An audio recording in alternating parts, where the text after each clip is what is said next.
Bună dimineața! Yoga to Go te invită astăzi la o sesiune cu câteva tehnici de respirație. Vom combina mai întâi respirația abdominală, respirația toracică și respirația claviculară. Căutăm o postură în care corpul nostru este așezat stabil, ferm, relaxat pe podea. Aceasta poate fi o poziție cu picioarele încrucișate sau poate fi o postură în care ne așezăm pe tibii cu șezutul pe călcâie, astfel încât să lăsăm abdomenul cât mai destins, cât mai relaxat, pentru a permite o respirație profundă. Închidem ochii, așezăm palmele pe genunchi, ducem apoi palma dreaptă pe abdomenul inferior, palma stângă la baza gâtului, în zona claviculei, imediat sub claviculă.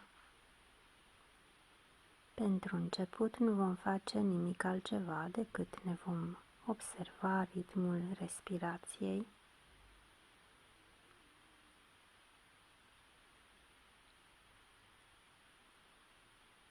Observăm dacă inspirul este mai lung decât expirul sau dacă expirul este mai lung decât inspirul. Observăm dacă mișcarea respirației este percepută mai mult în palma dreaptă sau în palma stângă. Doar respirăm și observăm.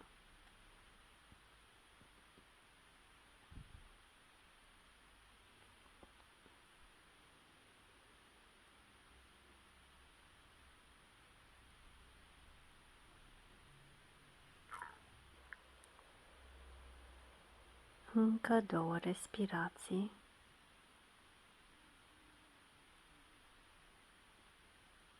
Cu următorul inspir coborâm inspirul până în podul palmei drepte. Percepem inspirul în abdomenul inferior. Expirăm lent, calm, complet.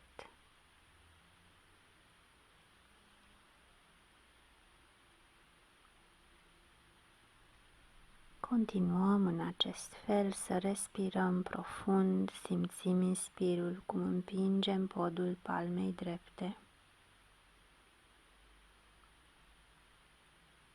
Lăsăm expirul să se întâmple firesc, lung, calm și complet.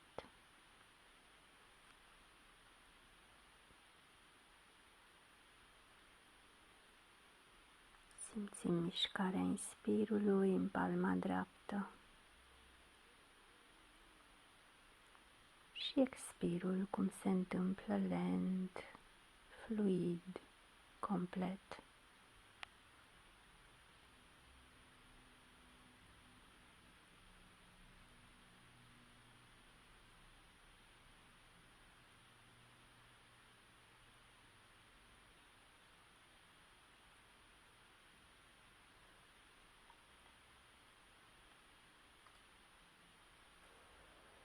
Mutăm apoi palmele pe lateralele trunchiului, pe cutia toracică. Degetele sunt lipite între ele, așezate, propriu-zis, pe coaste. Cu fiecare inspir, toracele se deschide, se destinde, își mărește volumul. Cu fiecare expir, apoi se restrânge, revine la capacitatea inițială. Așezăm palmele pe lateralele trunchiului și începem cu abdomenul inferior într-o ușoară priză energetică. Este puțin contractat, o contracție subtilă a abdomenului inferior. Inspirăm, toracele își mărește volumul. Expirăm, toracele revine la volumul inițial. Cu inspir, Aerul intră în lobii mediane ai plămânului, toracele se destinde, expir, revine la volumul inițial. Continuăm respirația toracică, abdomenul inferior rămânând într-o ușoară priză energetică.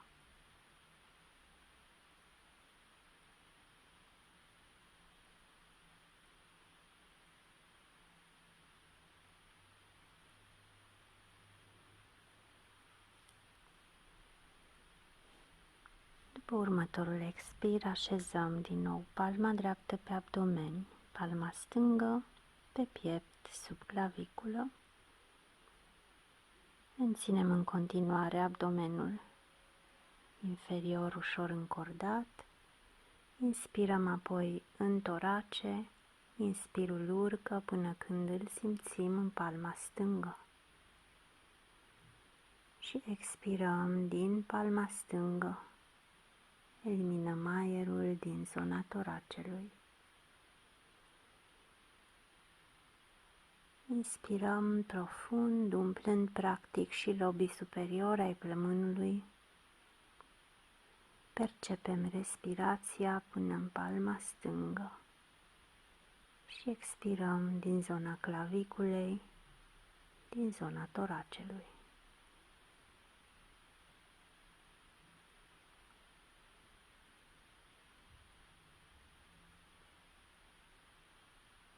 Continuăm să respirăm profund, toracic, clavicular, să expirăm din zona claviculei și din zona toracelui.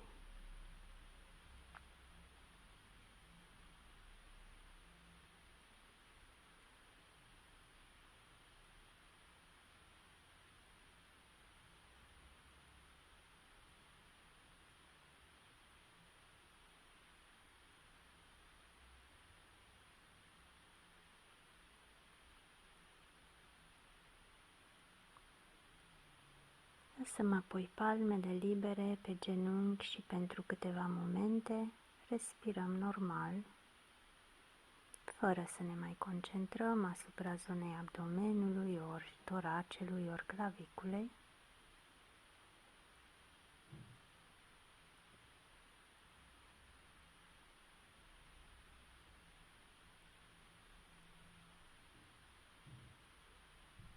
Ceea ce vom face în continuare este să combinăm toate cele trei tipuri de respirații, abdominal, toracic și clavicular.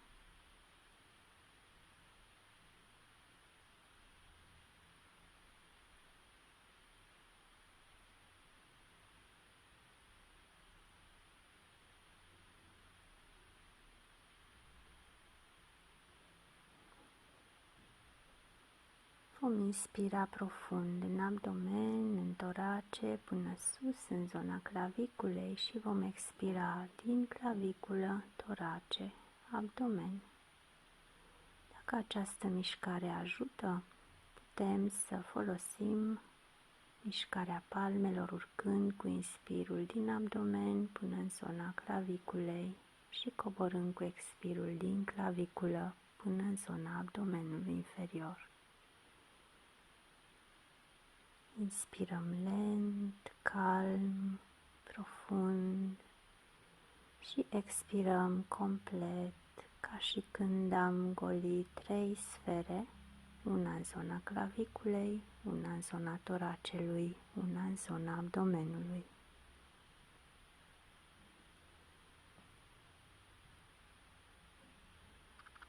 Respirația este fluidă, nu este fragmentată. Putem lăsa palmele pe genunchi, continuând să respirăm în abdomen, torace, claviculă și să expirăm din zona claviculei, torace, abdomen.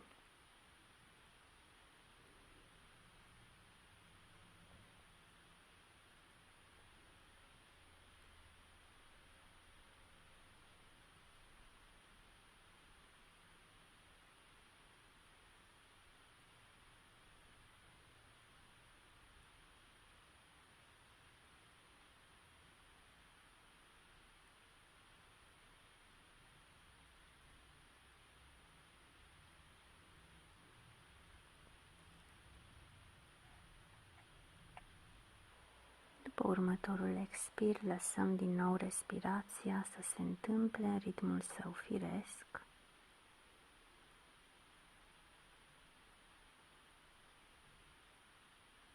Păstrăm ochii închiși și observăm efectul respirației yogine complete,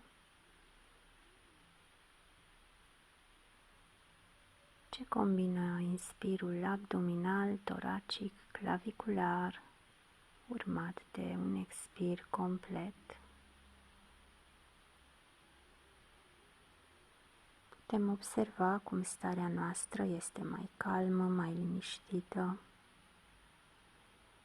mintea mai liberă de gânduri, limpede, atenția trează, alertă, o stare de focus mental, în același timp de relaxare.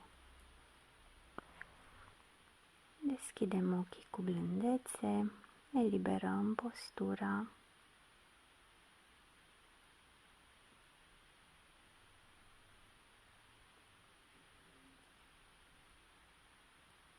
Vă mulțumim că ați practicat împreună cu noi. Namaste!